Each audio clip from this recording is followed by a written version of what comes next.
ఈరోజు ఇక్కడ కూర్చున్న మనందరి జీవితాలు శ్రమల చేత, సైతాను చేత, మనుషుల చేత నానా రకాలుగా ఇబ్బంది పెట్టబడి, మోసపుచ్చబడి, నలిగిపోయిన పరిస్థితుల్లోకి వెళ్ళిపోయాం. మనం అనుకుంటాం నలిపి మొత్తం కాళ్ళ కింద వేసి తొక్కితే ఇంకా అది ఎప్పటికీ బాగుపడదు అని. కానీ ఒక మనిషిగా నాకు తెలుసు దాన్ని ఎలా బాగు చేయాలో. ఏది అంతవరకు నలిపిన వాటి వరకు. శత్రువు చేతిలో నిలువెల్లా నలిగిపోయిన మన బ్రతుకుల్ని ఎలా బాగు చేసుకోవాలో మనకు తెలియదు, కానీ ఏం చేసి బాగు చేయాలో మనం నమ్మిన వానికి తెలుసు. ఏ స్థాయికి నువ్వు నలిగిపోయినా, ఏ రేంజ్కి నువ్వు నలపబడినా, నీ మనసుకు నీకు అనుకోవచ్చు, ఇక పనికిరాను, నేను పనికిరానంతగా నలగగొట్టబడ్డాను, పనికిరానంతగా నలిపివేయబడ్డాను, పనికిరానంతగా అయిపోయింది నా బ్రతుకు అనే ఫీలింగ్ నీకు ఉండొచ్చు నీ బ్రతుకు విషయంలో. కానీ దేవుడు అంటున్నాడు, ఓకే నీకు చేత కాదు, కానీ నేను బాగు చేస్తా దాన్ని అని దేవుడు మాట్లాడుతున్నాడు. అయితే ఇక్కడ ఒకటి చేయాలి. నేను అడిగినప్పుడు నాకు ఇచ్చారు, నలుగుగొట్టబట్టానికి ఇచ్చాను. వాళ్ళు నాకు ఇచ్చేటప్పుడన్నా నోట్లు కొంచెం మెత్తగా ఉన్నాయి, వాటిని నలిపి మళ్ళా లైన్ చేసి ఇస్త్రీ కొట్టిన తర్వాత పెళ్ళపెళ్ళలాడుతున్నాయి. ఏం తమ్ముడు?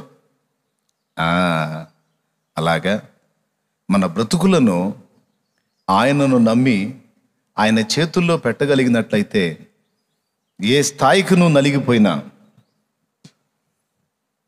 అసలు పూర్తిగా పనికి రాకుండా అయిపోయానన్న ఫీలింగ్ నీకున్నా, దేవుడు అంటాడు, లేదు నేను నిన్ను చక్క చేస్తాను, నేను నిన్ను బాగు చేస్తాను, నేను నిన్ను బాగు చేసేదను. అది నమ్మాలి.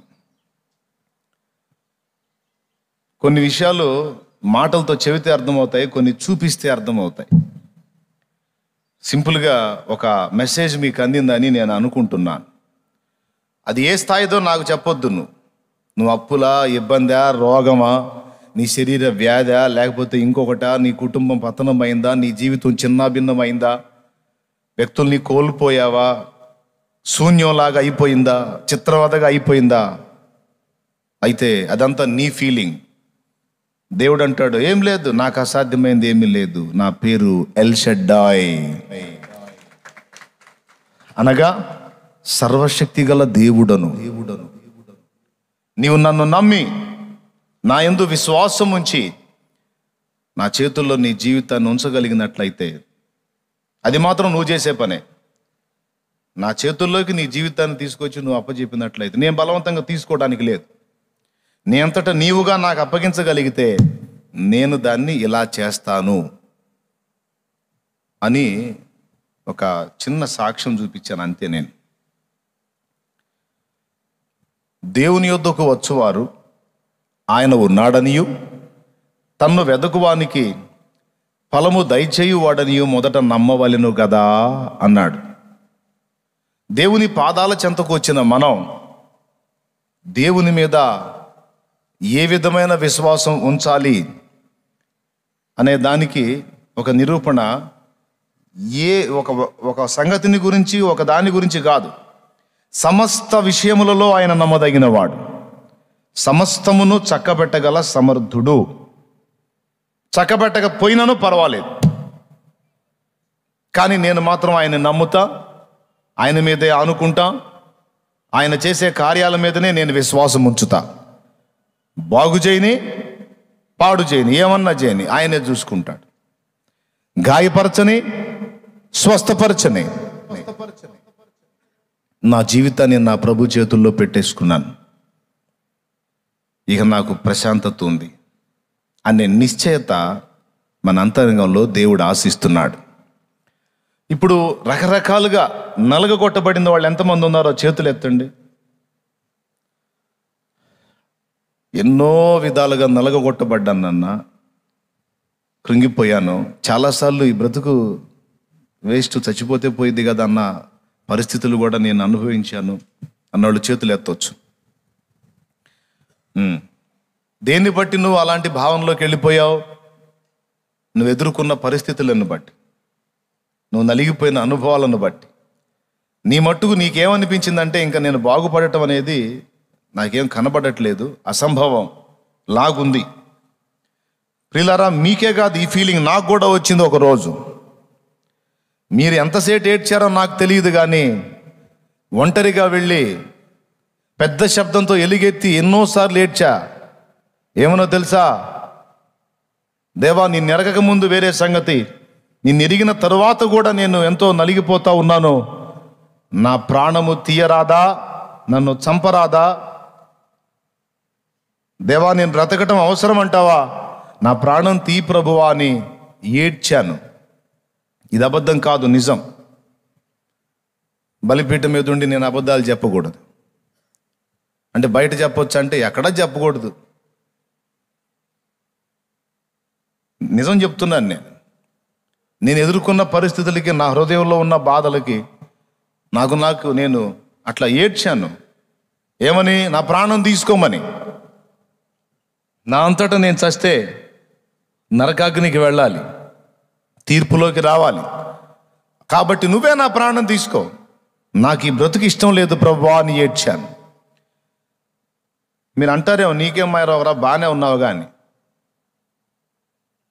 నేను దేవుని సేవలోకి రాక మునుపు దేవుని ప్రణాళికలు నాకు తెలియవు. దేవుడు ఎవరిని ఎలా చెక్కుతాడో, ఎవరిని ఎలా సిద్ధపరుస్తాడో, ఎవరి కొరకు ఏ భవిష్యత్తు నిర్ణయించాడో మనకు తెలియదు. మనం కాళ్ళ ముందు చూపు చూసుకుంటాం, శూన్యంలా కనపడితే గందరగోళం అయిపోతాం, అప్పుడే ఇలాంటి మాటలు మాట్లాడతాం. కానీ దేవుడు మౌనం, ఏం మాట్లాడలే ఆయన. దేవునికి నేను నా ప్రార్థన, అయ్యో నా ప్రాణం తీసుకో, నా ప్రాణం తీసుకో. బదరి వృక్షం కింద కూర్చొని ఏలియా అడిగినట్టు, ప్రభువా ఇక ఇంతే చాలును, నా ప్రాణము తీయమని ఏలియా అడిగినట్టు ఏకాంతంలో నేను దేవుడిని అడుగుకున్నాను. కానీ దేవుడు నా ప్రాణం తీయలేదు, కానీ అనేక ప్రాణములు, అనేక ఆత్మలు రక్షించుటకు ఆయన నన్ను నియమించాడు. అనేక ప్రాణములు కాపాడుటకు, అనేక ఆత్మలు కాపాడుటకు దేవుడు నన్ను నియమించాడు. ఇలాంటి నియామకంలోనికి నన్ను తీసుకొని రావడానికి నన్ను అలా సిద్ధపరుస్తున్నాడు అన్న సంగతి నాకు తెలియదు. నా ఫీలింగ్ ఏంటంటే నలిగిపోతున్నాను,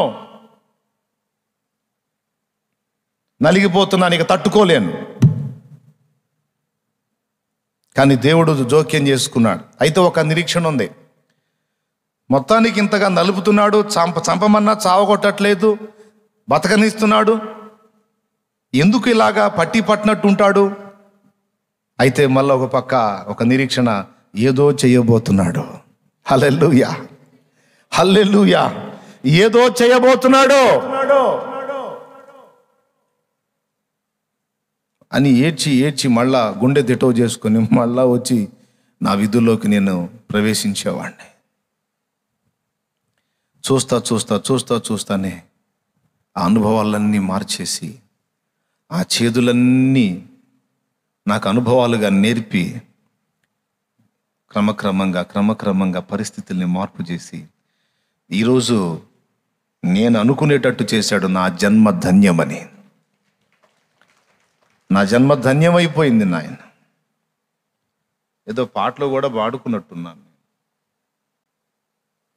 యేసయ్య నీ ప్రేమ మాధుర్యము రుచి జూచి నా జన్మయే ధన్యము. యేసయ్య నీ ప్రేమ మాధుర్యము రుచి జూచి నా జన్మయే ధన్యము. ఆత్మీయుడా నీ అనురాగము, మహనీయుడా నీ మమకారము. ఆత్మీయుడా నీ అనురాగము, మహనీయుడా నీ మమకారము. కొలువగలేనిది, కొలతకురానిది యేసయ్య నీ ప్రేమ మాధుర్యము, రుచి చూచి నా జన్మయే ధన్యము. యేసయ్య నీ ప్రేమ మాధుర్యము, రుచి చూచి నా జన్మయే ధన్యము.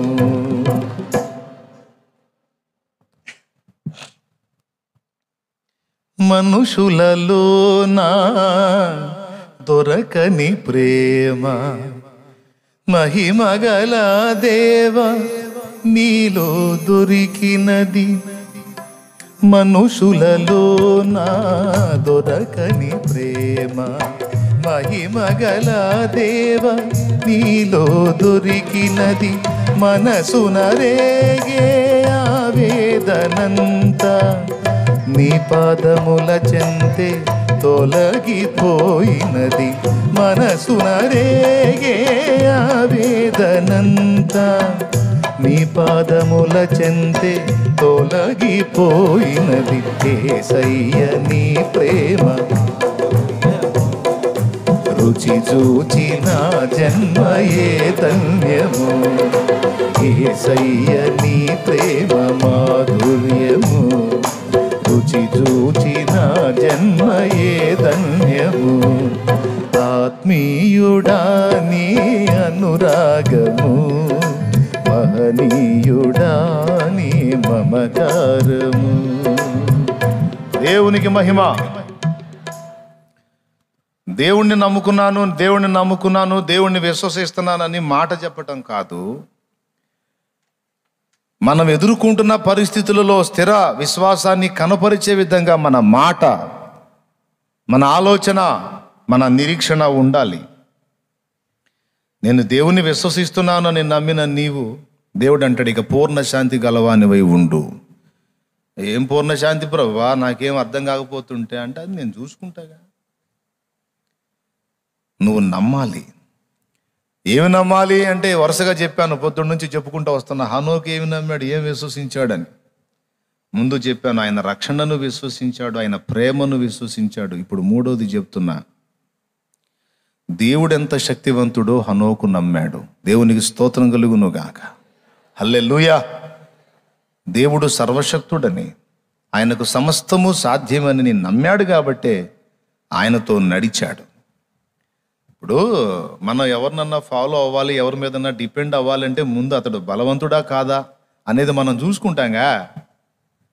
ఇప్పుడు నేను నడవలేకపోతున్నానండి బాబు, కొంచెం నన్ను కాస్త ఆదరువుగా ఉండు నాయనా అని బలహీనుడిని పిలుస్తానా, బలవంతుడిని పిలుస్తానా? వీడు పర్వాలేదు, నన్ను కూడా మొయ్యగలుగుతాడు, ఏదన్నా బ్యాలెన్స్ తప్పితే నన్ను అమాంతం మొయ్యగలుగుతాడు అనుకుంటే అలాంటి వాడిని ఆధారం చేసుకుంటాం.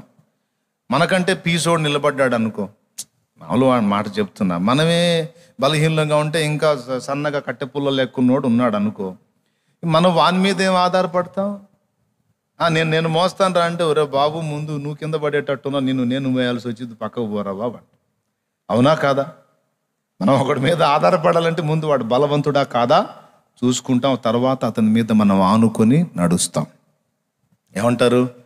రైట్. ఇప్పుడు మనం దేవునితో కలిసి నడవాలి, దేవునితో ప్రయాణం చేయాలంటే ఆయన ఎంత బలవంతుడో మనం ఎరిగి ఉండాలి కదా. దేవుని శక్తిని మనం విశ్వసించకపోతే, ఆయన బలాన్ని మనం ఎరిగి ఉండకపోతే, విశ్వసించకపోతే ఆయన మీద మనం ఆధారపడటం అనేది కష్టమైపోతుంది. గుడ్డిగా నేను అన్నిటికీ నమ్ముతా సార్, దేవుడు నాకు ఎంత అధ్వాన్న స్థితికి నేను వెళ్ళినా నన్ను బాగు చేయగలడండి. అరే ఎట్లా చెబుతావు, ఎట్లా బాగు చేస్తాడు దేవుడు అంటే, అరే నీకు అసాధ్యం సార్, అది నా దేవునికి సమస్తము సాధ్యమే. పిచ్చోళ్ళని చూశాను కానీ మరి ఇంత పిచ్చోళ్ళని చూడలేదంటే, పోరా బాబు నీకు అది పిచ్చితనంగా ఉంది. దైవ జ్ఞానం లోక జ్ఞానానికి పిచ్చిగానే ఉంటుంది, కానీ నాకు తెలుసు ఆయన ఎందు. హల్లెలూయా. ఇంకో పాట వస్తుంది, నేను నమ్మిన వానిని ఎరుగుదును, సిగ్గుపడనెన్నడు. నేను నమ్మిన వానిని సిగ్గుపడనెన్నడు, సిగ్గుపడనెన్నడు. నన్ను బలపరచువాని యందే సమస్తము నే చేయగలను. నన్ను బలపరచువాని యందే సమస్తము నే చేయగలను. నేను నమ్మిన వానిని ఎరుగుదును, సిగ్గుపడనెన్నడు. నేను నమ్మిన వానిని ఎరుగుదును, సిగ్గుపడనెన్నడు, సిగ్గుపడనెన్నడు. దేవునికి మహిమ. ఏంది నమ్మిన వాడిని ఎరిగేది? రేపు డబ్బులు ఇవ్వకపోతే కదా వాడు వచ్చి చెప్పేది. సామాన్లు బయటేస్తానంటున్నాడు, నీ పరువు నిలువున తీస్తానంటున్నాడు, నిన్ను పోలీసులకు అప్పచెప్తానంటున్నాడు, తంతానంటున్నాడు. రేపటి రోజు ఆ సన్నివేశం ఉందనుకో, ఈరోజు మనం పాడగలమా ఈ పాట? నేను నమ్మిన వానిని. పొరపాటు నేను వచ్చి పాడితే ఊరుకున్నా, నీకేమి ఇక్కడ అల్లాడిపోతున్నావు అంటారా అనరా? అబద్ధం ఆడుకొని చెప్పండి, అంటారా అనరా? ఎంతమంది పాడతారండి? రేపు వాడు వచ్చి సామాన్లు రోడ్ల మీద వేసే పరిస్థితి వస్తే నేను నమ్మిన వానిని అని ఎంతమంది అనగలరో చెప్పండి. వామ్మో, ఒక్కళ్ళు కూడా లేరా? వామ్మో వామ్మో వామ్మో వామ్మో, ఎంత దారుణం, ఎంత అన్యాయం. మీరు కూడా నిజమేనా? చేతులు ఎత్తుతారు కానీ ఏమో చేతులు ఎత్తితే ఏం ఇరకాటం ఉంటుందని ఎత్తలేను కదా, మళ్ళా అన్నమాట. కానీ ఉన్నారు మీలో అట్లాంటి వాళ్ళు ఉన్నారు. నేనేమనుకుంటాను తెలుసా? వస్తే రాని, ఆయన సెలవు లేకుండా నా సామాను ముట్టేవాడెవడు? అసలు నన్ను టచ్ చేసేవాడెవడు? ఒకవేళ లాగితే లాగనే నేను ఎవరు కొడుకుని? పరువు ఎవరికి పోయిద్ది? నేను ఎప్పుడో వదిలేసా సిగ్గు. దేవునికి స్తోత్రం కలుగును గాక. హల్లెలూయా. ఇప్పుడు మా అబ్బాయిని చొక్కా పట్టుకొని లాక్కొని ఒకటి తీసుకెళ్ళాడు అనుకోండి, అవమానంగా ఎవరు ఫీల్ అవుతారు? వాడా నేనా? వాడు పిల్లోడు, వాడికి తెలియదు. అవమానంగా ఫీల్ అయ్యేది నేను, అవునా? ఇప్పుడు నన్ను ఒకడు చొక్కా పట్టుకొని నిలేశాడు, నన్ను అవమానపరిచాడు అంటే అసలు ఫస్ట్ అవమానం ఎవరికి? ఆయన నామాన్ని ధరించుకొని ఉన్నాను గనుక, ఆయనను ధరించి ఉన్నాను గనుక నన్ను ముట్టినవాడు ఆయన కంటి పాపను ముడుతున్నాడు. నిన్ను ముట్టినవాడు నా కంటి పాపను, మిమ్ము ముట్టినవాడు నా కంటి పాపను. సెలవిచ్చిన యేసుతో నాకెంతో ఆనందమే, నాకెంతో ఆనందమే. ముట్టునని సెలవిచ్చిన యేసుడే నాకెంతో ఆనందమే. ఆమేన్, నాకెంతో ఆనందమే. కృపలను తలంచుచు, కృపలను తలంచుచు ఆయుష్కాలమంతా ప్రభుని కృతజ్ఞతతో స్తుతింతును. ఆయుష్కాలమంతా ప్రభుని కృతజ్ఞతతో స్తుతింతును. హల్లెలూయా ఆమేన్. నాకెంతో ఆనందమే. హల్లెలూయా ఆమేన్. అందరూ పాడదాం. నాకెంతో ఆనందమే, నాకెంతో ఆనందం, ఆనందం ఆనందమే. ఆమేన్, ఆనందం ఆనందమే. సియోని వాసం నాకెంతో ఆనందం ఆనందమే. ఆమేన్, ఆనందం ఆనందమే. చాలా బాగా పాడారు, చాలా బాగా పాడారు. అవునా? వాగ్దానం ఏముంది? నిన్ను ముట్టినోడు. సౌలు మహామిడిమేళంగా ఊరేగుతున్నాడు. దేవుని పిల్లల్ని హింస పెడుతున్నాడు, రోడ్ల మీదకి లాగుతున్నాడు, జైళ్ళ పాలు చేస్తున్నాడు, కొందరిని చంపుతున్నాడు, చిత్రవద చేస్తున్నాడు. ప్రభు అతన్ని ఎదుర్కొని ఏం మాట్లాడాడు? సౌలా సౌలా నన్నెందుకు హింసిస్తున్నావు అన్నాడు. ఇతనేమన్నాడు తెలుసు? అసలు నువ్వెవరివయ్యా? అసలు నీకు నాకేం సంబంధం? నిన్ను నేనెప్పుడు హింసించాను అంటాడు ఇతను. అప్పుడు ప్రభు ఏమన్నాడు తెలుసా? సంఘము నా శరీరం నాయన, నేను సంఘానికి శిరస్సు. చేతికి ముళ్ళు గుచ్చుకుంటే తల దుఃఖపడిద్దా లేదా? అట్లాగే చిటికిన వేలే అనైనా సరే, దానికి ముళ్ళు గుచ్చినా సరే తల స్పందిస్తుంది, కళ్ళు కన్నీళ్లు పెడతాయి. కాబట్టి సంఘములో సభ్యునిగా, క్రీస్తు రక్తంలో కడగబడి పరిశుద్ధునిగా, పరిశుద్ధురాలిగా మార్చబడి దేవుని శరీరములో ఒక అంగముగా, అవయవంగా చేరినటువంటి నీవు దేవుని క్రీస్తు శరీరంలో ఒక భాగం. నీకు నొప్పి తగిలిందంటే, నీకేదన్నా గాయం అయిందంటే స్పందించేది అసలు నువ్వు కాదు. వేలు ఎప్పుడన్నా ఏడిసిందా? కాలుకు ముళ్ళు కూర్చుకుంది, కాలు ఎప్పుడన్నా ఏడిసిందా? చూసారా మీరు? ఎప్పుడన్నా కాలు ఫీల్ అయిందా? చేతికి దెబ్బ తాకింది, చెయ్యి ఎప్పుడన్నా ఏడిసిందా? ఆహా. ఈ శరీరంలో ఎక్కడ దెబ్బ తాకినా, చిటికిన వేలు గోరు లేచినా సరే తల స్పందిస్తుంది, కళ్ళు స్పందిస్తాయి. ఇప్పుడు తల ఎవరు? క్రీస్తు, శిరస్సు క్రీస్తు, ఇక సర్వ శరీరము సంఘము. కాబట్టి సంఘములో ఉన్న ఒక వ్యక్తికి అవమానం కలిగితే దానికి శిరస్సు స్పందిస్తుంది. సంఘములో ఒక వ్యక్తికి హింస కలిగితే దానికి శిరస్సే స్పందిస్తుంది. చూసే కళ్ళు, మాట్లాడే నోరు రెండు తలకే ఉన్నాయి. కాబట్టి ఆయనే దుఃఖపడతాడు, ఆయనే మాట్లాడతాడు.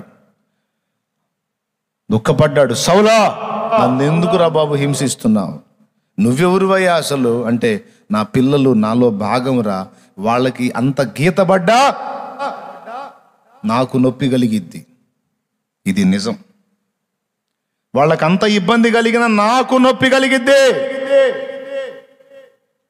నా పిల్లల వేదన నా దుఃఖానికి కారణమవుతుంది. వాళ్ళని హింసిస్తే వాళ్ళకేముండదు, నేను ఆ హింసను అనుభవించేది, ఆ బాధను వ్యక్తం చేసేది నేను. జాగ్రత్త, మునికోలలకు ఎదురు తందుట నీకు కష్టం. నువ్వు అనుకుంటున్నావేమో అంటే దిగిపోయింది దెబ్బకి నిష. దిగిపోయి ఆయన శరీరం అనే సంఘాన్ని హింసించేవాడు సంఘంలో ఒక అంగం అయిపోయాడు, ప్రధాన అంగం అయిపోయాడు. దేవునికి స్తోత్రం కలుగును గాక. చెప్పగట్టిగా. దేవునితో మనతో ఆయనకున్న అనుబంధాన్ని మనం మర్చిపోకూడదు. అంత తేలిక కాదు. నిన్ను రోడ్డుకు లాగటం, నిన్ను అవమానపరచడం, నిన్ను చంపటం, నిన్ను చిత్రహింసలు చేయటం అంత తేలిక కాదు. దానికి లెక్క ఉంది. ముందు అక్కడి నుంచి రావాలా, లేకపోతే ఆ చేయాలనుకున్న డొక్క పగిలిపోద్ది. బ్లంట్గా చెప్పాలంటే ఎందుకు? ఎవరిది జోక్యం? ఆయనది. దేవునికి స్తోత్రం. హల్లెలూయా. ఇది నమ్మాలి మనం.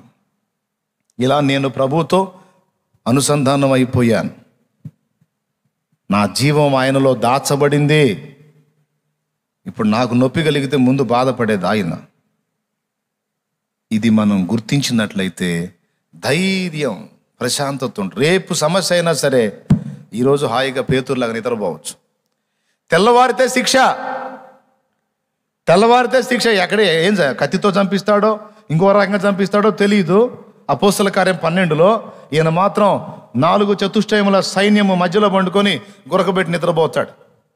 మరీ దారుణం ఏంటంటే, దోతొచ్చి ఆయన లేపి గేట్లు ఓపెన్ చేసి బయటికి తీసుకెళ్ళి ఒక బజారు కూడా దాటించి వదిలిపెట్టినా కూడా అబ్బా ఏం కల వస్తుంది అనుకుంటున్నాడు. ఆ రేంజ్లో నిద్రపోయాడు. ఎంత హాస్యమో చూడండి. దోతొచ్చి ఆయన్ని లేపి తీసుకెళ్ళి ఆ గేట్లు ఓపెన్ చేసి ఒక గవిని దాటించి వదిలిపెడితే అబ్బా భలే కల వచ్చింది, కలగంటనానని ఫీల్ అవుతున్నాడు. అంటే ఒక రేంజ్లో నిద్రపోయాడు. నాకు అర్థం కాదు, తెల్లవారితే వాడు చంపే అవకాశం ఉంది, ఈయనకి నిద్ర అట్టబట్టింది. అదే పేతురు నమ్మిక, పేతురు విశ్వాసం. ఏంటో తెలుసా? ఆయన అనుమతి లేకుండా నన్ను ముట్టేది ఎవడు? కూర్చొని రేపొద్దున నీకేం శిక్ష విధిస్తారో ఏమో సీమోను పేతురు, నీకు మూడినట్టు ఉంది అంటే పోరా, నిద్ర వస్తుంది, మీరు పక్కకు కూర్చొని పండుకుంటా. అసలు నువ్వు మనిషి జన్మ ఎత్తావా? భయం లేదా? భయం లేదా? అరే రేపు ఏం జరిగిద్దో తెలియదు, నీ చుట్టూ ఉన్న మేము టెన్షన్ పడి వస్తుంటే నీకు నిద్ర అట్ట వస్తుంది. ఆ నిద్రపోక మీలాగా అవిశ్వాసం అనుకున్నాయంటే. నేను నమ్మిన వానిని ఎరుగుదును, భయము పడనెన్నడు. నేను నమ్మిన వానిని భయము పడనెన్నడు, భయము పడనెన్నడు. నన్ను బలపరచువాని యందే సమస్తము నే చేయగలను. పాడు, నోరు తెరిచి పాడని కాస్త. సమస్తము నీ చేయగలను, నేను నమ్మిన వానిని ఎరుగుదును, సిగ్గుపడనెన్నడు. నేను నమ్మిన వానిని ఎరుగుదును, సిగ్గుపడనెన్నడు, సిగ్గుపడనెన్నడు. దేవునికి మహిమ. ఎంతమందికి ధైర్యం ఉంది ఇప్పుడు? చేతులు ఎత్తండి. ఇందాక నలిగిపోయామన్నారుగా, లేదన్నా ఎంత నలిగినా నాకేం భయం లేదు, నేను ఆయన మీద ఆధారపడ్డాను, ధైర్యం ఉంది నాకు అన్నోళ్ళు చేయొత్తండి. చేయొత్తండి అంటే నాకు ఒకటి గుర్తొచ్చింది. ఓ పెద్ద జలపాతం ఉందట, నయాగరా జలపాతం తెలుసా? జలపాతం ఒకటి. దాని మీద ఒక వ్యక్తి ఈ ప్రక్క నుంచి ఆ ప్రక్కకి ఒక పెద్ద తాడు కట్టాడంట. తాడు ఆ ఒడ్డుకి ఈ ఒడ్డుకి, ఆ జలపాతం మీద తాడు కట్టి అటుప్రక్క ఊళ్ళల్లో ఇటుప్రక్క ఊళ్ళల్లో అది ప్రకటింపబడింది. తాడెందుకు కట్టాడో తెలుసా? ఆ తాడు మీద నేను జలపాతం ఆ ప్రక్క నుండి ఈ ప్రక్కకి నడుస్తా. అది ఒక అద్భుతమైన విన్యాసం చేయబోతున్నా అనేది ప్రచారం జరిగింది. ఫుల్లుగా ఆ ప్రక్కోళ్ళు ఈ ప్రక్కోళ్ళు జనాలు వచ్చారు. ఆయన చెప్పిన టైం ప్రకారం లైన్లోకి వచ్చేసాడు. ఇక నేను నడవబోతున్నాను అంటే అందరూ ఈలలు గోలలు చేస్తారుగా, ఏదో వాళ్ళకి తగ్గది హడావిడి వాళ్ళు చేశారు. ఈ మనోడు ఇక నడక మొదలు పెట్టాడు. అలాగా తాడు మీద నడుచుకుంటూ నడుచుకుంటూ అడుగులు అడుగేసుకుంటూ జాగ్రత్తగా బ్యాలెన్స్గా, ఏమాత్రం అడుగు జారిందా కాళ్ళ క్రింద కొన్ని లక్షల క్యూసెక్కుల నీరు ప్రవహిస్తుంది. శవం ఏడ దొరికిద్దో కూడా అంతు తెలియదు. ప్రచండ వేగంతో ప్రవహిస్తుంది, ప్లస్ లక్షల క్యూసెక్కుల నీరు ప్రవహిస్తుంది. దాని మీద ఇప్పుడు తాడు కట్టుకొని మనోడు నడక మొదలు పెట్టాడు. కొంచెం దూరం నడిచిన తర్వాత అట్లా ఇట్లా అన్నప్పుడు పడతాడు ఏం లేదు, ఉత్కంఠ. నడిచేవాడు ఫ్రీగా నడుస్తున్నాడు, చూసేవాళ్ళు మాత్రం ఊపిరి బిగబట్టుకొని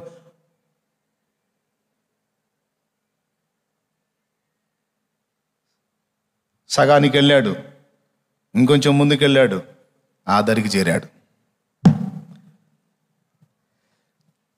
అక్కడికి పోయి ఒక ప్రకటన చేశాడు. చూశారు కదా, మళ్ళీ ఈ తాడు మీద నేను ఆ ప్రక్కకి రాగలనని ఎంతమంది నమ్ముతున్నారు అన్నాడట. ఇందాక మీరు ఎత్తినట్టు అందరూ చేతులు ఎత్తారు. ఇక రెండో రౌండ్ ఇంకా ఫ్రీగా వచ్చేసాడు. ఆ ప్రక్కకు వచ్చాడు, మళ్ళీ అడిగాడు, నేను మళ్ళీ ఆ ప్రక్కకి వెళ్ళగలనని ఎంతమంది నమ్ముతున్నారు అని అందరూ చేతులు ఎత్తారు. రైట్. నా భుజాల మీద ఒకడిని ఎక్కించుకొని కూడా నేను దీని మీద నడవగలని ఎంతమంది నమ్ముతున్నారు అన్నాడు. నా భుజాల మీద ఒకడిని ఎక్కించుకొని కూడా నేను దీని మీద నడవగలని ఎంతమంది నమ్ముతున్నారు అన్నాడు. అందరూ చేతులు ఎత్తారో, నీ పంతనం అర్థమైపోయింది, నడుస్తావు నువ్వు అని అందరూ చేతులు ఎత్తారు. చేతులు ఎత్తినాక అన్నాడు, మీలో ఒకడు వచ్చి ఎక్కండి అన్నాడు. ప్రాణాల మీద ఆశనోడు ఎవడన్నా వస్తాడా? నమ్ముతున్నానన్నారు కదా, చేతులు ఎత్తారుగా. ఎంతమందికి నా మీద నమ్మకం ఉంది? వాళ్ళు ఎవరైనా ఒకళ్ళు వచ్చి నా భుజాల మీద ఎక్కి కూర్చోండి, నేను తీసుకెళ్తా తాడు మీద అన్నాడు. ఒక్క చేయి లేవల. నేను మనిషిని ఎక్కించుకొని నడవగలను ఎంతమందికి విశ్వాసం ఉంది అన్నాడు. మళ్ళీ అందరూ చేతులు ఎత్తారు. మరి ఒకడు రాండి అన్నాడు, ఇప్పుడు రాట్లా. ఇప్పుడు వాళ్ళ విశ్వాసం సరైందేనా? చాలామంది విశ్వాసులు మనోళ్ళు కూడా అంతే ఉంటారు. ప్రభువా నీకు అసాధ్యమైంది ఏముంది నాయనా అంటారు, మళ్ళీ పాట పాడతారు అసాధ్యమైంది ఏముందని. ఆయన అంటాడు, అట్లయితే నా మీద ఎక్కండి అంటాడు. అది వద్దులే ప్రభువా. ఎందుకులే ప్రభువా? నీకు అసాధ్యమైంది ఏమీ లేదు, కానీ నేను మాత్రం నమ్మలేను అనేగా. ఎవడు రాంది? ఏమాత్రం ఆయన మీద నమ్మకుంటూ వస్తారుగా. ఓ 14 ఏళ్ల బిడ్డ బాలుడు వచ్చాడు. ఎవరు లేరా నా సామర్థ్యాన్ని నమ్మి నా భుజాల మీద ఎక్కడానికి? ఎవరు రారా, ఎవరు లేరా అంటే 14 ఏళ్ల బిడ్డ వచ్చాడు. నేను ఎక్కుతా నీ భుజాల మీద అన్నాడు. శబాష్ రా అని వాని భుజాల మీద కూర్చోబెట్టుకుని తీసుకెళ్ళాడు. ఆ దరికి తీసుకెళ్ళాడు, మళ్ళీ ఈ దరికి తీసుకొచ్చి దించాడు. అక్కడున్న పెద్దవాళ్ళు అడిగారు. ఏమడిగారో తెలుసా? పెద్దవాళ్ళం మాకే గుండె జాలేదు, అసలు నీళ్ళ దరికి వచ్చి చూడటానికే పిల్లలు భయపడతారైతే నువ్వేంట్రా బాబు అతని మీద అంత బాగా ఎక్కి కూర్చున్నావు, భయమే లేదా నీకు? అసలు అంత గుండె ధైర్యం ఎట్లా వచ్చింది నీకు అని అడిగితే అప్పుడు ఆ చిన్నోడు చెప్పాడు, ఆయన సామర్థ్యం చూసి కూడా మీరు నమ్మరేమో కానీ నేను ఆయనను నమ్ముతాను. ఎందుకంటే ఇదొక్కటే కాదు, ఇంకా చాలా విషయాల్లో ఆయన సామర్థ్యం నాకు తెలుసు అన్నాడు. ఎలా తెలుసు అంటే ఆయన మా నాన్న అన్నాడు. దేవునికి స్తోత్రం కలుగును గాక. చూడండి, అంతమంది చేతులు ఎత్తారు కానీ తన తండ్రి మీద ఎక్కి కూర్చోడానికి ఎవడూ ధైర్యం చేయలే, కానీ కొడుకు ఎక్కాడు. ఎందుకో తెలుసా? కొడుకుకు ఒక మొండి ధైర్యం, మొండి నమ్మకం. భుజాల మీద ఉన్నది నేనని నాన్నకు తెలుసు. మరొకరు అయితే అశ్రద్ధ చేస్తాడేమో కానీ నా తండ్రి ఎంతో ప్రేమించే ముద్దుల కొడుకుని నేను కూర్చున్న ఆయన భుజాల మీద. నా కోసమైనా నాన్న జాగ్రత్తగా నడుస్తాడనేది కొడుకు విశ్వాసం. తన ప్రాణాన్నైనా వదులుతాడేమో కానీ నన్ను వదలడో. మా నాన్న నన్ను ఎంతో ప్రేమించుచున్నాడు, ప్లస్ ఆయన సామర్థ్యము కూడా నేను ఎరుగుదును గనుక నేను ఆయన భుజాల మీద కూర్చున్నా. పాయింటే, ఎరిగినోడే ఎక్కగలుగుతాడు, ఎరగనోడే ఏమెక్కుతాడు? మాటలు చెప్పటం కాదు అబ్బాయి, మాటలు చెప్పటం కాదు. అందుకే చెప్తున్నాడు, కాస్త తెలుసుకుంటారా నా గురించి అని. దేవునికి మహిమ. హల్లెలూయా. ఆయన సర్వశక్తి గల దేవుడు. అలాగ దేవుని మీద డిపెండ్ అయిన వాడే దేవుడు అనుగ్రహించే పూర్ణ శాంతి గలవానిగా మార్పు చెందుతాడు. చెంచల మనసాడించే బ్రతుకు ఆటను వంచన చేసి నడుపును తప్పు బాటను.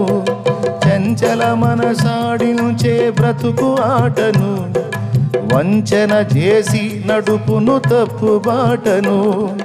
పూర్ణ శాంతి అంతరంగమును పరిశీలించు యేసయ్యా, స్థిర మనసుతో నీ దారిలో సాగనీవయ్యా. అంతరంగమును పరిశీలించు యేసయ్యా, స్థిర మనసుతో నీ దారిలో సాగనీవయ్యా. మన చరణం తర్వాతది. నిండు మనసుతో నిన్ను ఆశ్రయించితి, పూర్ణ మనసుతో నీ కడ శిరము వంచితి. పాడు. నిండు మనసుతో నిన్ను ఆశ్రయించితి, పూర్ణ మనసుతో నీ కడ శిరము వంచితి. పూర్ణ శాంతి గలవానిగా నన్ను మార్చుమా, తరతరములకు క్షేమము చేకూర్చుమా. పూర్ణ శాంతి గలవానిగా నన్ను మార్చుమా. తరతరములకు క్షేమము చేకూర్చుమా. నా మదిని కోవెలగా మలచుకోవయ్యా. నా హృదిని రారాజుగా నిలిచిపోవయ్యా. నా మదిని కోవెలగా మలచుకోవయ్యా. నా హృదిని రారాజుగా నిలిచిపోవయ్యా. మనసున్న మంచి దేవా, నీ మనసు నాకిచ్చావా. మనసు మలినమైన నాకై మనిషిగా దిగి వచ్చావా.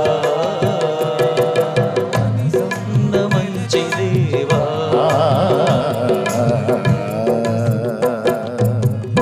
దేవునికి స్తోత్రం.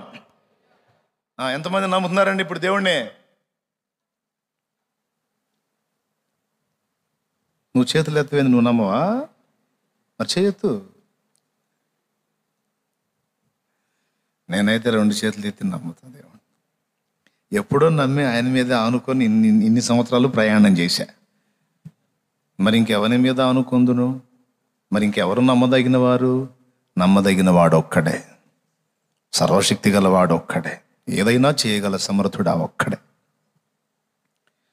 కాబట్టి హనోకు దేవునితో నడిచాడు అంటే ఆయన బలం ఎరిగి ఉన్నాడు.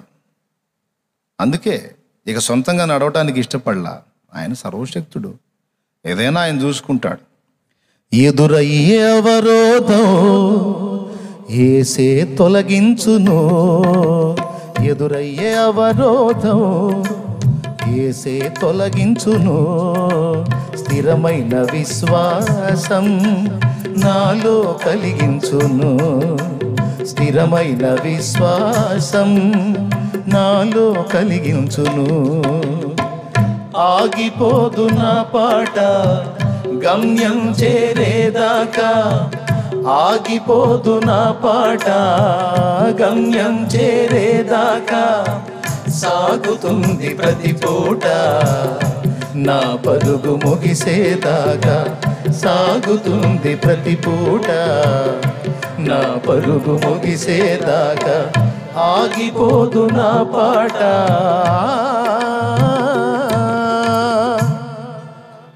భలే పాట.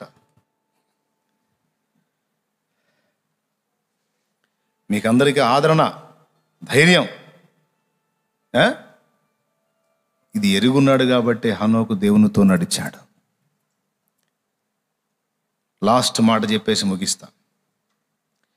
దేవుడిచ్చు రక్షణను నమ్మాలి, దేవుని ప్రేమను సంశయించకూడదు, నమ్మాలి. దైవ శక్తిని కూడా నమ్మాలి. నీకు అసాధ్యంగా కనిపించవచ్చు, చిటికలో చేసి పడేస్తాడు. అంతసేపు నలిపాడు మనోడు, కాళ్ళ కిందేసి నలిపినంతసేపు పట్టిందా బాగు చేయటం? పట్టలా, దానికంటే తక్కువ సమయంలో బాగుపడిపోయింది. అలాగే సంవత్సరాలుగా నువ్వు నలిగినటువంటి ఆ వేదనంతా మళ్ళా గుర్తు చేసుకున్న గుర్తుదానంత అద్భుతమైన అనుభవాల్లోకి దేవుడు నిన్ను తీసుకెళ్ళగలడని నీవు నమ్మాలి. అర్థమైందా? నమ్మి ఇక ఏ నరుని మీద అనుకోకూడదు, పాస్టర్ మీద కూడా అనుకోకూడదు. ఎవరి మీద అనుకోవాలి? ఆయన మీదే. Okay, right. 4వ విషయం, నిన్ను నడిపించే ఆయన మహాజ్ఞాని అని నమ్మాలి. ఏమిటి? మీకు బైబిల్లో ఒక వచనం ఉంది, చెప్తా, తీసి చూపించాలి త్వరగా. దేవుని వెర్రితనము మనుషుల జ్ఞానము కంటే జ్ఞానము గలది. తొందరగా కొరింథీ పత్రికలో నేను 3 అంకెలు లెక్క పెడతా. 1, 2,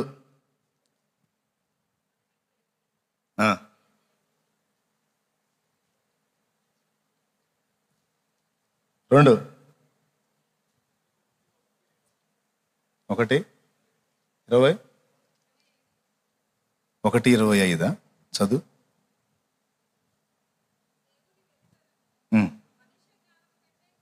అబ్బా, ఆ మాట ఒక్కసారి మళ్ళా వ్యతిరేక దిశలో ఆలోచించండి. దేవుని వెర్రితనము మనుషుల జ్ఞానము కంటే జ్ఞానము గలది. ఓకే, దేవుడికి కూడా వెర్రితనం ఉంటుందా?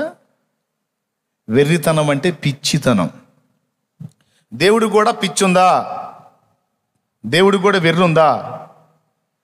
కానీ భక్తుడు అంటాడు, ఒకవేళ ఉంటే గింటే, దేవునికి కూడా ఒకవేళ పిచ్చి ఉంటే, దేవునికి కూడా వెర్రితనం ఉంటే, ఆ వెర్రితనం మనుషుల జ్ఞానం కంటే కూడా జ్ఞానము గలది అన్నాడు.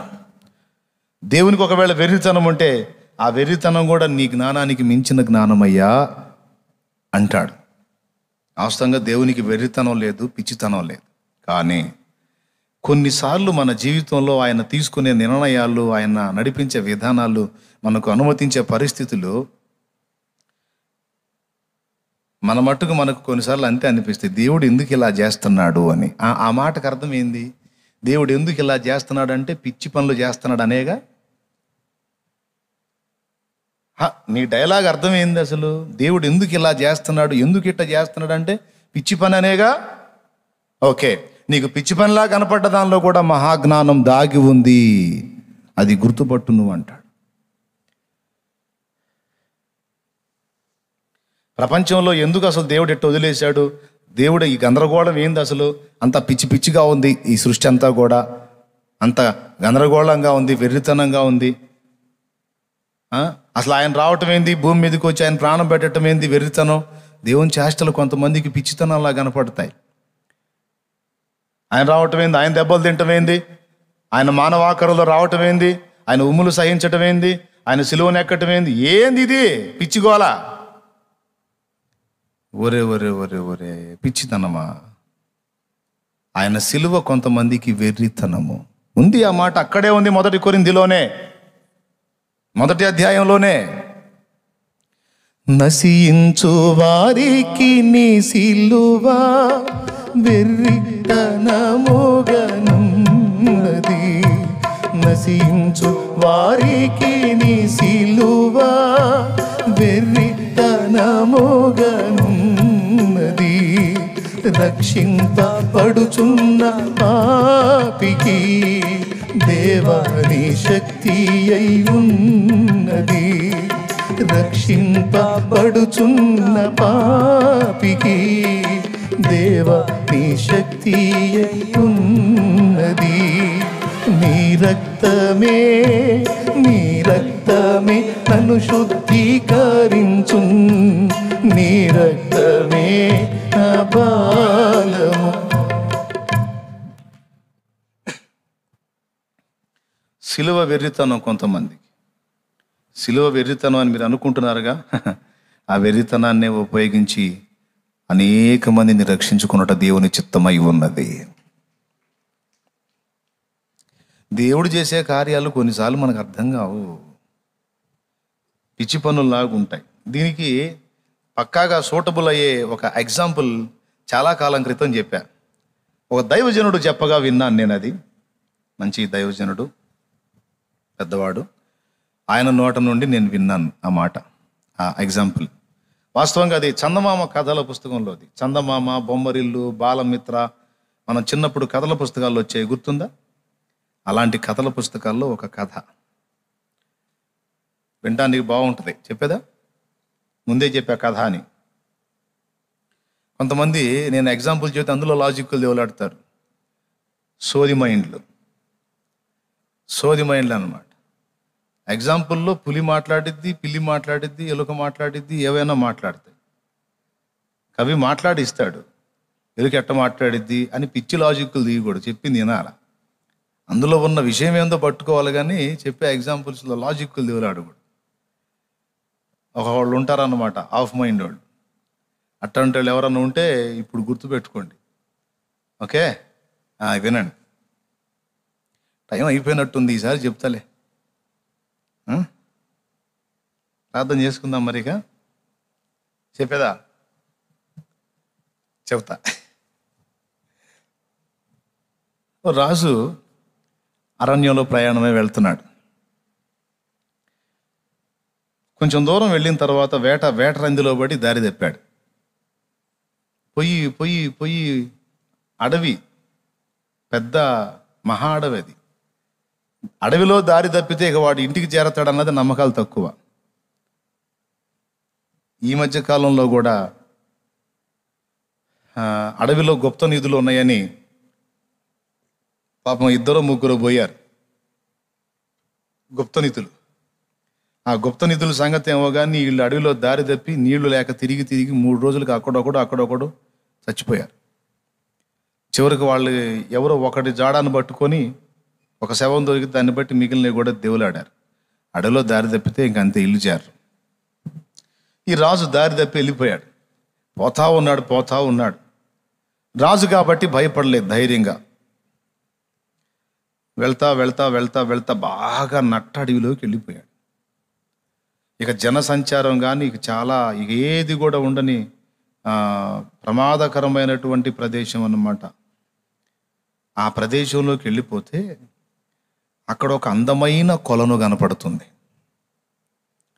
అందమైన కొలను అంటే సరస్సు అంటే తెలుసుగా, చిన్న కోనేరు. అది చిన్నది కాదు, ఒక రకంగా ఉంది.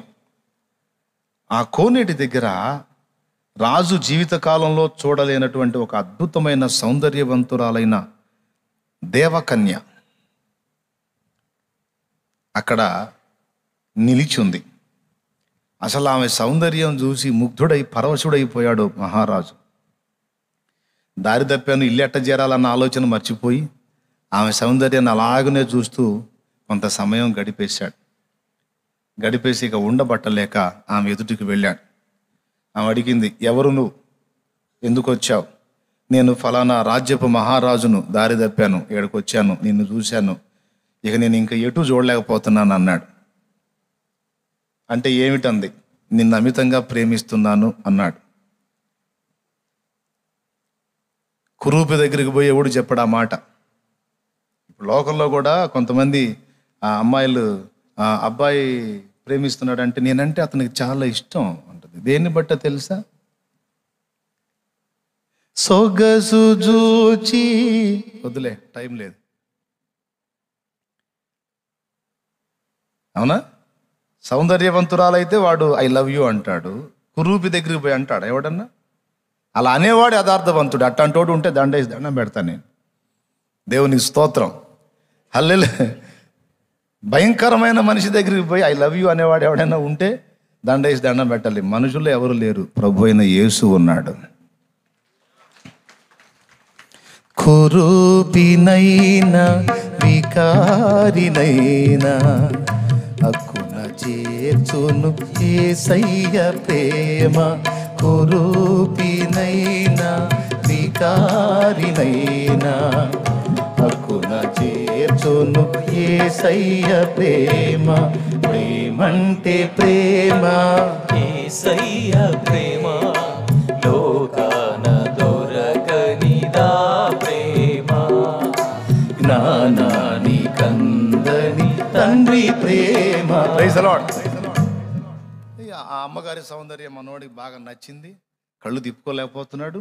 ఇక చెప్పేశాడు మనసులో మాట, నేను నిన్ను ప్రాణం కంటే ఎక్కువగా ప్రేమిస్తున్నాను, ఇక నీవు నా భార్యవు కావాలన్నాడు. ఒరే బాబు, నువ్వే మానవుడివి, నేనేమో దేవలోకం నుండి వచ్చాను, అసలు మన ఇద్దరికి పెళ్ళేమిటి, అసలు కుదరదాను. లేదు ఎట్లన్నా కానీ నేను నిన్ను మ్యారేజ్ చేసుకోవాల్సిందే, గాంధర్వ వివాహం చేసుకుంటాను అన్నాడు. గాంధర్వ వివాహం అంటే అప్పుడప్పుడు ఏం లేదు, జస్ట్ ఉంగరం తీసి ఆమె చేతికి పెడతాడు, పెళ్ళి అయిపోయింది. దుష్యంతుడు శకుంతలని గాంధర్వ వివాహమే చేసుకున్నాడు. చేసుకొని భరతుడిని అన్నాడు. ఆ భరతుడి పేరు మీద వచ్చింది భారతదేశం అని మన చరిత్రలో మనవాళ్ళు చెబుతారు కథలో. సరేలే, ఇప్పుడు దాని సంగతి పక్కన పెడదాం. ఈమెని బలవంతం పెట్టాడు. ఒకటే మాట, నువ్వు 2 చెయ్యి, నన్ను పెళ్ళన్నా చేసుకో, లేకపోతే నన్ను ఇక్కడే నీ చేతులతో చంపేసేయమని. ఇక ఆమె ఏం చేసింది, రే బాబు మీకు మాకు సాంగత్యం కుదరదు, వద్దంది. ఏమన్నా కానీ నన్ను చేసుకోవాల్సిందే నువ్వు, లేకపోతే నీ చేతులతోనే చంపి వెళ్ళు అని వాడు ప్రాణత్యాగానికి కూడా పూనుకున్నాడు. సరే, ఆమె ఆలోచించి, సరే నేను నిన్ను చేసుకుంటాను, ఎందుకంటే ఇంతగా నన్ను కోరుకున్నావు కాబట్టి నిన్ను చేసుకుంటాను. అయితే ఒక్క షరతు. చెప్పు అన్నాడు. నేను నిన్ను చేసుకుంటాను, నీతో పాటు రాజ్యానికి వస్తాను. నేను ఏమి చేసినా ఇది నువ్వు ఎందుకు చేశావు అని నువ్వు అడగకూడదు. అడిగిన మరుక్షణం నేను వెళ్ళిపోతాను అంది. ఇలా ఎందుకు చేశావు, ఇది ఎందుకు చేశావు అనే ప్రశ్న నీ నోటి నుండి వస్తే నేను నిన్ను ఆ క్షణాన్ని వెళ్ళిపోతానని. మనోడి ఫీలింగ్ ఏంటంటే, నేను అంటే కదా నువ్వు పోయేది, నువ్వు ఏమన్నా చెయ్యి, చచ్చిపోతానికి ఇష్టపడతా, కానీ నువ్వు మాత్రం నాకు రాణివి కావాల్సిందే అని మంకు పట్టు పెట్టాడు. సరే, ఆమె గాంధర్వ వివాహానికి ఒప్పుకుంది, భార్య అయిపోయింది. ఇక చిన్నగా వెళ్ళాడు, తీసుకొని రాజ్యానికి వెళ్ళాడు. దారి ఆమె చూపించింది. వెళ్ళాడు. మహారాణిని రాజ్యంలో తీసుకొస్తుంటే రాజ్య పౌరులంతా విస్తుపోయి చూస్తున్నారు. ఇప్పట్లో ఆల్రెడీ ఒక భార్య ఉంటే ఇంకొక ఆమెను తీసుకెళ్తే సంతోషంగా చేర్చుకోవటం కాదు, పోలీసులకు చెప్పి జాయింట్లు తీపిస్తారు. అప్పట్లో మరి మహారాజులు బహుభార్యత్వం కలిగి ఉంటారు కాబట్టి అది కేసేం కాదు చక్కగా, ఎందుకంటే ఆయనే ప్రభుత్వం కదా. ఇంకా శిక్ష వేసేది ఎవరు?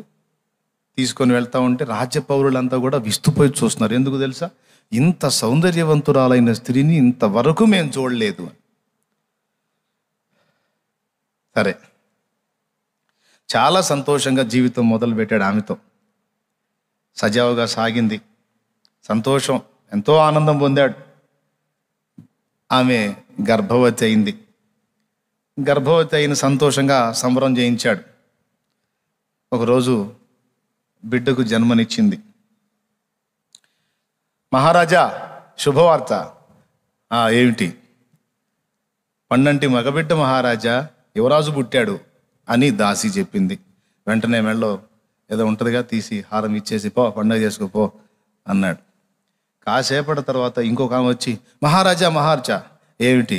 దుర్వార్త అంది. ఏమిటి దుర్వార్త? మహారాణి గారు ఏమైంది? మహారాణి గారికి టెన్షన్. బాబుని చంపేసింది మహారాజా. చంపేసిందా? యువరాజు పుట్టాడని సంతోషపడితే చంపేసిందా అనుకొని లోపలికి వెళ్ళి చూస్తే పుట్టిన బిడ్డ చనిపోయింది. బాధేసింది ఇక మనోడికి. ఈ మనిషి రాక్షస, బిడ్డను చంపేసింది ఏంటి, పిచ్చిది అని. అయినా ఆమె మీద అతనికి వ్యామోహం తీరలా.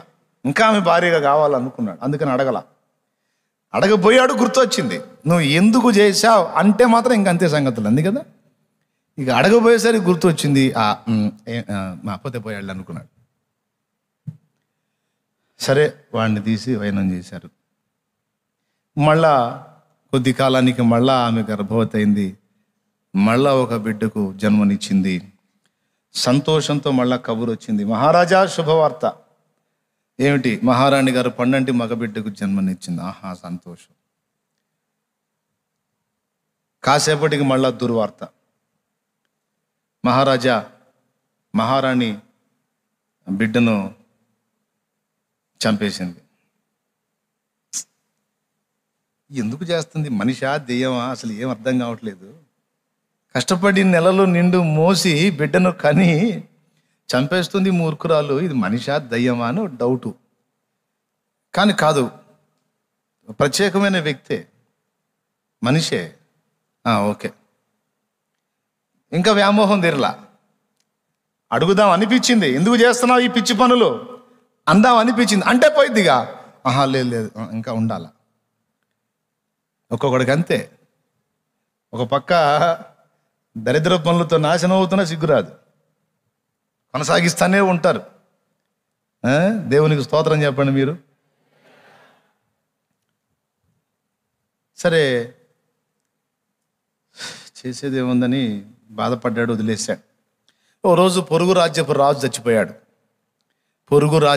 చచ్చిపోయాడు. చనిపోతే మరి ఇరుగు పొరుగు రాజ్యాల రాజులు వెళ్ళి సంతాపాన్ని ప్రకటిస్తారు కదా.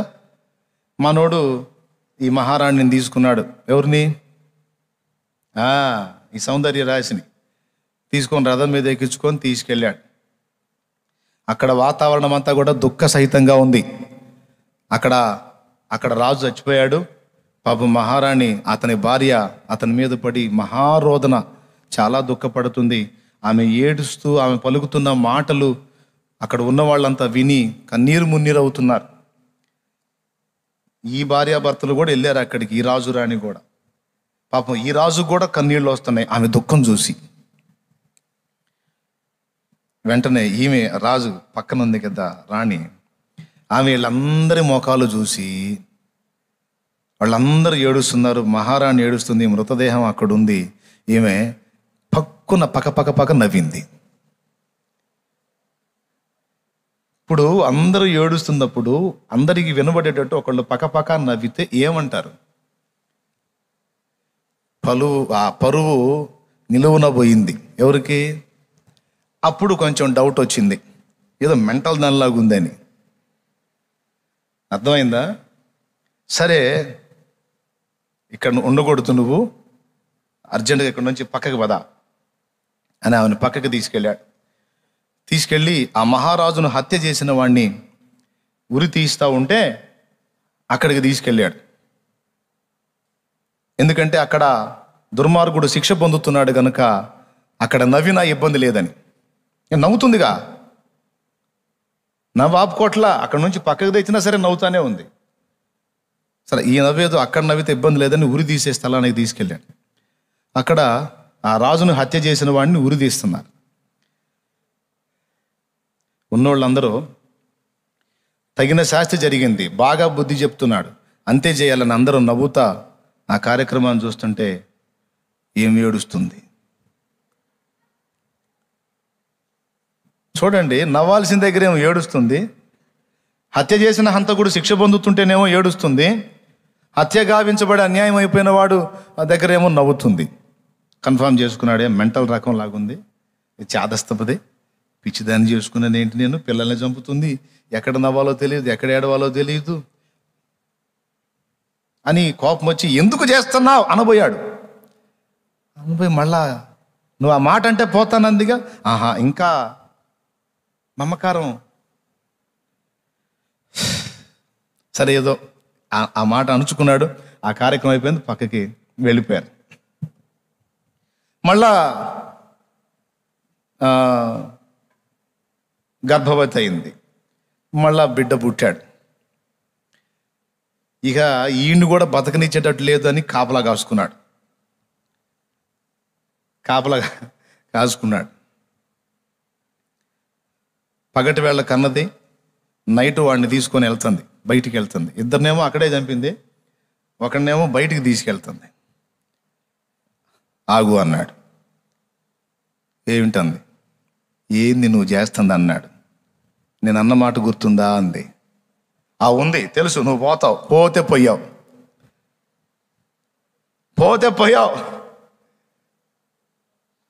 వాడిని మాత్రం నువ్వేం చేయొద్దు అన్నాడు. ఏం చెయ్యను నేను అంది. ఎందుకు చేయవు, ఇద్దరిని చంపావుగా అన్నాడు. వీడిని మాత్రం చంపనంది. నాకు ఇచ్చేయి, నాకు అడ్డు తగిలావు, ఎందుకు చేస్తున్నావు అని అడిగావు కాబట్టి ఇక నేను బయలుదేరుతున్నాను అంది.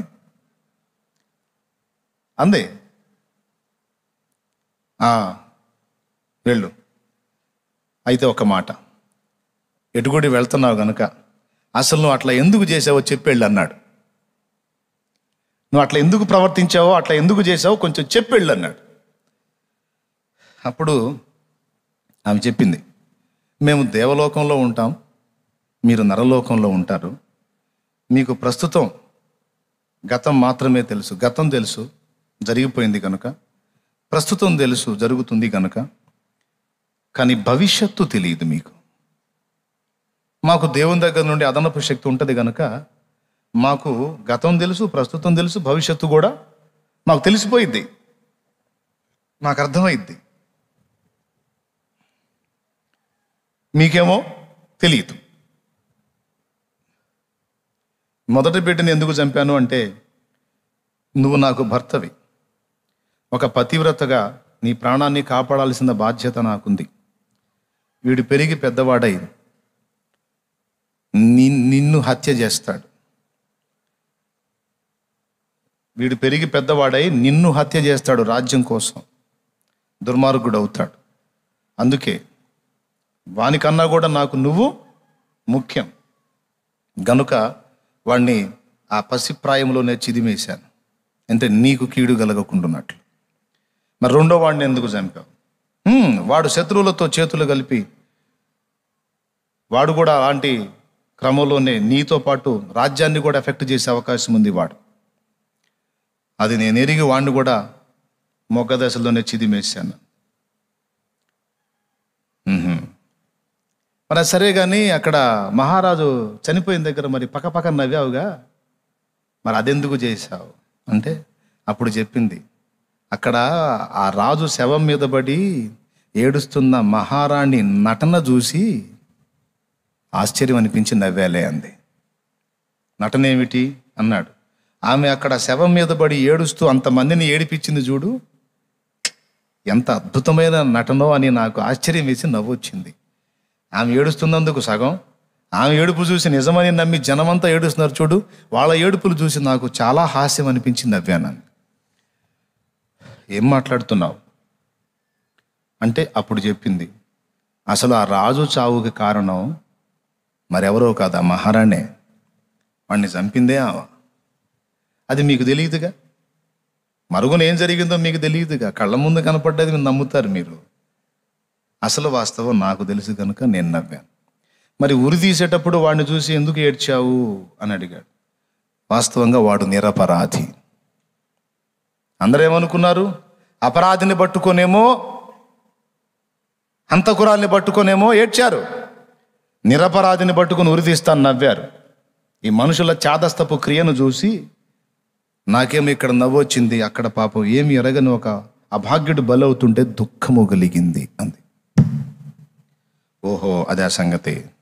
మరి ఇప్పుడు వీడిని ఎక్కడికి తీసుకెళ్తున్నా? వీడిని చంపడానికి కాదు, వీడు రాజ్యములో రాజు దగ్గర పెరిగితే గర్వహృదయుడై వీడు కూడా ప్రమాదకారిగా మారే అవకాశం ఉంటుంది. ఆ పరిస్థితి వీడికి కలగకుండాన్నట్లు ఒక బీదవారి ఇంట వీడిని వదులుదామని వెళ్తున్నాను అంది. ఒక బేదరికంలో వీడు పెరిగితే, వీడు పెరిగి పెద్దవాడైనప్పుడు వీడు అనుభవంలోకి వచ్చేస్తాడు. సో దానికి ముందు వీడికి ఇది అభ్యాసం కావాలి కాబట్టి వీడిని అక్కడ వదలటానికి బయలుదేరాను. ఈమె చేసిన ఈ 5 చేష్టలో కాసేపు విన్న మీకు, రాజుకి, అందరికి కూడా పిచ్చితనంగానే అనిపించాయి. కానీ ఆమె విషయం చెప్పినప్పుడు అరే అనిపించింది. తర్వాత ఇక మీరు ఇందులో లాజిక్లు దేవులాడొద్దు, మళ్ళీ ముందే చెప్పాను అట్లెందుకు ఇట్లెందుకు అని. జస్ట్ మీకు ఒక కథ చెప్పాను అంతే. మళ్ళీ చెబుతున్నా, ఒక కథ చెప్పాను. ఈ కథను ఎందుకు చెప్పానంటే కొన్నిసార్లు మన జీవితంలో దేవుడు జరిగించే క్రియలు ఇలానే ఉంటాయి. అర్థమైతే స్తోత్రం చెప్పు ప్రభువుకి. అర్థమైందా? కొన్నిసార్లు సమాజంలో దేవుడు జరిగించే క్రియలు, మన వ్యక్తిగత జీవితంలో, కుటుంబంలో, వ్యక్తులలో జరిగించే క్రియలు మనకి వెర్రితనంగానే కనిపిస్తాయి. కానీ వాటి వెనక ఉన్న నిగూఢత ఏమిటో ఆయనకు మాత్రమే తెలుసు, మనకు తెలియదు. ఎందుకనగా ఆయన భూత భవిష్యత్తు వర్తమాన కాలములో ఎరిగిన వాడు, అన్ని కాలములలో ఉన్నవాడు ఆయన. హల్లెలూయా. కాబట్టే ఆయన చేసేటువంటి చర్యలు నీకు అర్థం కాకపోతే, ఇందులో ఏదో నాకు అర్థం కాని సంగతి దేవుడు ఉంచాడు అని మోకర్లుని ప్రార్థన చేయి. దేవుడు నీకు బయలుపరుస్తాడు. ఆయన చిత్తమైతే బయలుపరుస్తాడు, లేకపోతే మౌనంగా ఉంటాడు. మౌనంగా ఉన్నాడంటే భవిష్యత్తులో నీకే అర్థమవుతుందిలే అని. నా జీవితం ఆ రోజు ఎందుకు అలాగా రకరకాల మలుపులు తిప్పాడో నాకు ఆనాడు అర్థం కాలేదు. కానీ ఈనాడు దాని అభ్యాసం ఎందుకు అలాగా అనుమతించాడో ఈరోజు దాని పరిస్థితి నాకు అర్థమవుతుంది. అలాగే మీ జీవితాల్లో కూడా కొన్ని సంఘటనలు గతంలో జరిగాయి. జరిగినప్పుడు అవి మీకు బాధ కలిగించాయి. ఎందుకో అట్లా జరిగింది అనుకున్నారు. కానీ ఈరోజు కొన్ని పరిస్థితులు మీకు అర్థమవుతున్నాయి. ఓహో ఆనాడు అలా జరిగింది ఎందుకా అని. అలాగే ఈరోజు నువ్వు అనుభవిస్తున్న ప్రతికూల పరిస్థితులన్నీ కూడా దేవుడు తన మహాజ్ఞానము చేత నీ ఆశీర్వాదం కోసం మార్చగల సమర్థుడు.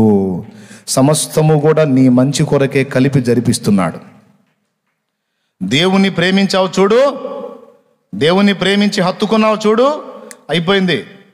లిస్టులో పడ్డావు. ఇక సమస్తము కూడా సమకూడి నీ మేలు కోసమే వస్తాయి. అందులో నీకు కీడుగా కనిపించేది కూడా నీ మేలు కోసమే. ఇది ఎట్లా మేలైద్ది అంటే మోకాళ్ళు వేసి కూర్చో చెబుతాడు, లేకపోతే చూస్తూ ఉండు ఎట్లా మేలైద్దో భవిష్యత్తు నీకు చెప్పిద్ది.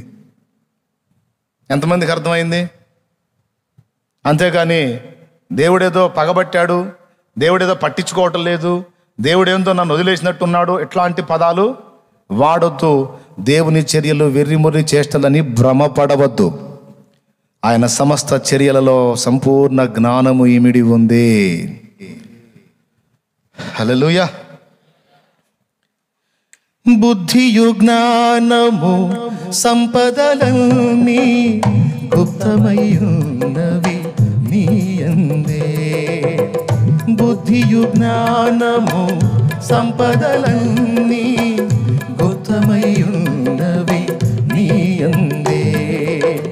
ఇహ పర సుఖములు మెండుగా నొసగి, ఇహ పర సుఖములు మెండుగా నొసగి ఇలవర్దిల్లగ చేయుమయా.